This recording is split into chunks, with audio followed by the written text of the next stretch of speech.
সরকারের বিরুদ্ধে একের পর এক দুর্নীতি, এবং শুধু দুর্নীতি নয়, সন্ত্রাসের ঘটনা কিন্তু বেলাগাম পশ্চিমবাংলায়। আমরা আজ এইরকমই একটা ঘটনার সম্মুখীন হব, বা এই ধরনের একটা ঘটনা আমাদের পশ্চিমবাংলার মানুষের কাছে তুলে ধরবো।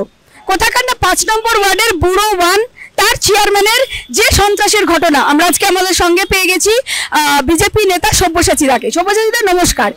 এই যে 5 নম্বর ওয়ার্ডের ব্যুরো 1 তার যে চেয়ারম্যান, সেই চেয়ারম্যানের বিরুদ্ধে অনেক অভিযোগ ইতিমধ্যেই সামনে আসছে, কি বলবেন? দেখুন, আমি এখন থেকে শুরু করি। এই প্রেক্ষাপটে, লোকসভা নির্বাচনের প্রেক্ষাপটে, প্রথম কথা, অনেকগুলো খবরের কাগজে একটা প্রতিবেদন বেরিয়েছে যে কাশীপুর বিল গেছে, সেরকমভাবে প্রচার করা যাচ্ছে না। নাম্বার 1, তার পেছনে কারণ হচ্ছে ভোট পরবর্তী সন্ত্রাসের একটা বড় সন্ত্রাস এই বিধানসভায় হয়েছিল, যার ফলস্বরূপ মানুষ বেরোতে ভয় পেয়েছে প্রত্যেকটা ওয়ার্ডে। তখনও উনি বড় চেয়ারম্যান ছিলেন, উনি দীর্ঘদিনকার বড় চেয়ারম্যান। ওনার স্ত্রী এখানকার এমএলএ ছিলেন দীর্ঘদিনের, শ্রীমতী মালা সাহা। তো উনি এতদিনের একটা এক্সপিরিয়েন্স বড় চেয়ারম্যান।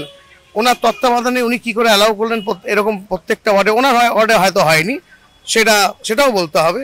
যেটা বলতে হবে সেটা সঠিকভাবে বলতে হবে যে ওনার ওয়ার্ডে হয়নি, কিন্তু 2, 3 হয়েছে তো 6 এসব জায়গায়। তো উনি এই বড়োর একজন অভিভাবক হিসাবে কেন এটা আটকাতে পারলেন না?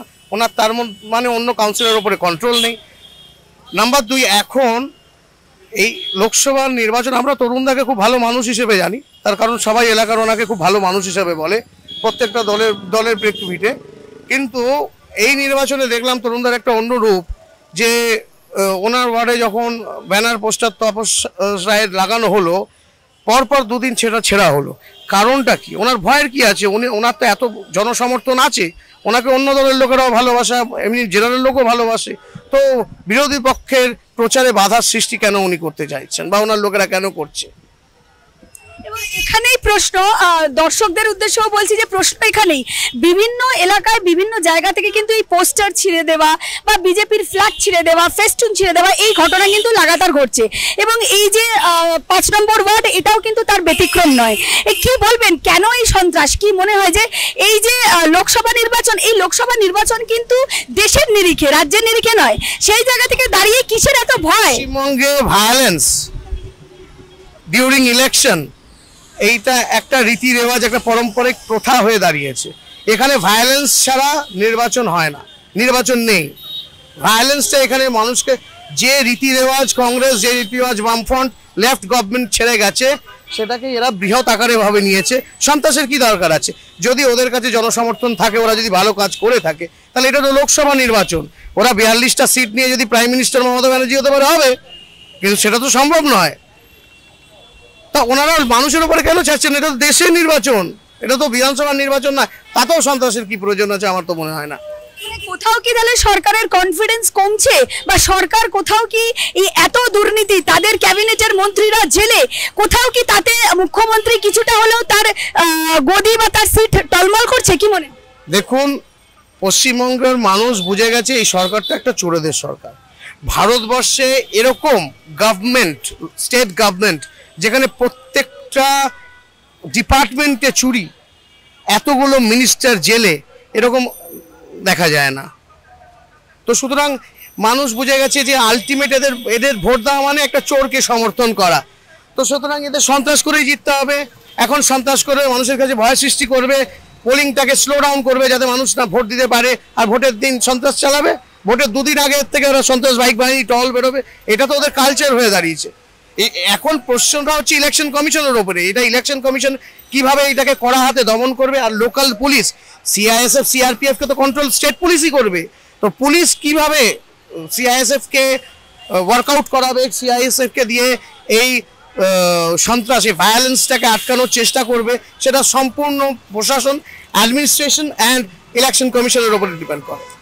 এই যে মুখ্যমন্ত্রী মমতা বন্দ্যোপাধ্যায় কিন্তু সিএএ নিয়ে অনেকগুলো প্রসঙ্গ তুলেছিলেন এবং সবথেকে বেশি বিরোধিতা করেছিলেন, কিন্তু সেই মমতা বন্দ্যোপাধ্যায়ের গলায় কিছুটা হলেও কিন্তু নরম সুর দেখা গেল। এই সিএএ ইতিমধ্যেই দিল্লিতে লাগু হয়েছে এবং পশ্চিমবঙ্গেতেও লাগু হবে, ঠিক তারপরেই তার গলায় নরম সুর। কেন? কোথাও কি তিনি ভয় পাচ্ছেন? দেখুন, সিএ হচ্ছে নাগরিকত্ব দেওয়ার আইন। এখানে তো নাগরিকত্ব কার থেকে কেড়ে নেওয়ার কোনো ব্যাপার নেই। তো উনি ভয় পাচ্ছেন কেন? উনি বুঝতে পেরেছেন এইটা আর লোকে খাচ্ছে না।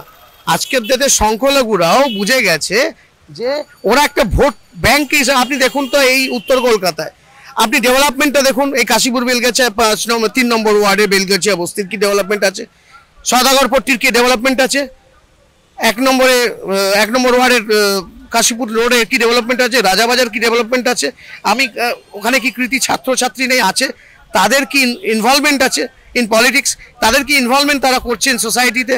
এইভাবে একটা জাত, প্রত্যেকটা জাতের মধ্যেই ভালো মন্দ আছে, কোনো জাত পলিটিক্স তো ওরা করছে। এই যে এই এত শতাংশ জাত পলিটিক্স তো আমরা করছি না।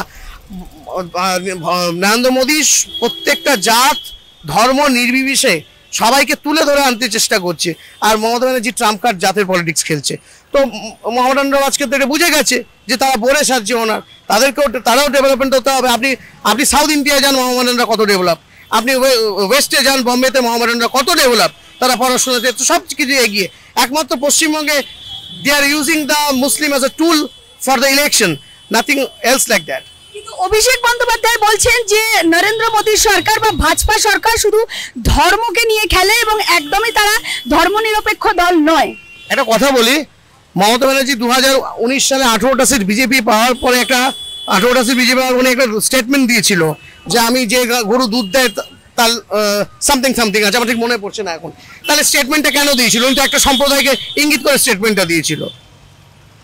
তাহলে কি মমতা ব্যানার্জি বলতে পারছি হিন্দু ভোট ওনার দরকার নেই?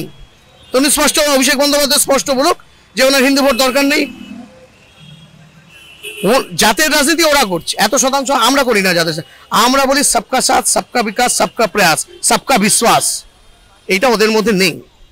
আরেকটা বিষয়, সন্দেশখালী নিয়ে কিন্তু প্রত্যেকদিনই নতুন নতুন ঘটনা সামনে আসছে, কিন্তু বিষয়টা হলো আবারও কিন্তু আদালতে জোর থাপ্পড় খেলো রাজ্য সরকার, এবং সে যে মাম্পিকে অ্যারেস্ট করা হয়েছিল তাকে জামিনও দেওয়া হয়েছে। এবং শুধু তাই নয়, যে স্টিং অপারেশন করা হয়েছিল, যে স্টিং এর ভিডিও সহ প্রচার হয়েছিল এবং মন্ডল সভাপতি সামনে এসেছিল, তার বিরুদ্ধেও কোনো রকম ব্যবস্থা নেওয়া যাবে না, হাইকোর্ট বললেন। কি বলবেন? দেখুন, হাইকোর্টের স্টেটমেন্টের উপরে আমার তো কিছু বলার নেই, কিন্তু এইটা সার্বিকভাবে আমাদের মনে হয়েছিল যে এইটা ওনাকে ভয় দেখিয়ে বলানো হয়েছে। এখনো পর্যন্ত সন্দেশখালীতে ভয়াবহ পরিস্থিতি, আজকেও টিভি মিডিয়ায় দেখলাম সন্ত্রাস চলছে। তো ওরা ওদের পায়ের মাটি সরে গেছে, যেটা মমতা ব্যানার্জির কাছে মহিলাদের ভোট ব্যাংকটা ছিল সেটা মমতা ব্যানার্জির কাছ থেকে সরে যাচ্ছে, তো এটা ওরা করবেই। একটা বিষয়, যে এই যে উত্তর কলকাতায় আপনিও নিজে থাকেন, আপনি কাজ করেন, কি বলবেন উত্তর কলকাতায় যিনি প্রতিনিধি করছেন বিপরীতে, মানে শাসক দলের হয়ে সুদীপ বন্দ্যোপাধ্যায়, তিনি কিন্তু যথেষ্ট হেভিওয়েট এবং প্রভাবশালী, লড়াইটা কতটা হার্ড? দেখুন, সুদীপ বন্দ্যোপাধ্যায় লড়াইয়ের পরে একটা কথা বলছি, উনি সুস্থ থাকুন, ভালো থাকুন। উনি বেসিক্যালি এখন বেলে আছে মনে হয়, ওনার যে কেস আছে, তো ওনার সেখানে দেখানো আছে যে উনি মেডিকেলি আনফিট, মানে বলতে পারেন বেলে থাকা এমপি উনি মেডিকেলি আনফিট। তো ওনার প্রচার থেকে মনে হচ্ছে না উনি আনফিট আছে। আমি প্রশ্ন করব এজেন্সিকে, যে এজেন্সি ব্যাটারগুলো দেখছে কি দেখছে না, নাম্বার 1। আর নাম্বার 2, সুদীপ বন্দ্যোপাধ্যায় দীর্ঘদিনের এখানকার এমপি, উনি কি কতটা ইনভলভমেন্ট করেছেন নিজের খালি কয়েকজন কাউন্সিলর রেডি করা ছাড়া। ওনাকে খুব বড় মঞ্চ ছাড়া দেখা যায় না লোকাল কোনো অনুষ্ঠানে। সাধারণ মানুষের কাছে তিনি না, সাধারণ মানুষের দুঃখ কষ্ট, ওনার ম্যান্ডেট হচ্ছে ওনার কাউন্সিলররা। উনি কিছু কাউন্সিলর তৈরি করে দিয়েছে, তারাই ওনার কাজ করে, ওনাকে দেখা যায় না। কতটা আশাবাদী সুদীপ বন্দ্যোপাধ্যায় এখানে জিতবে না,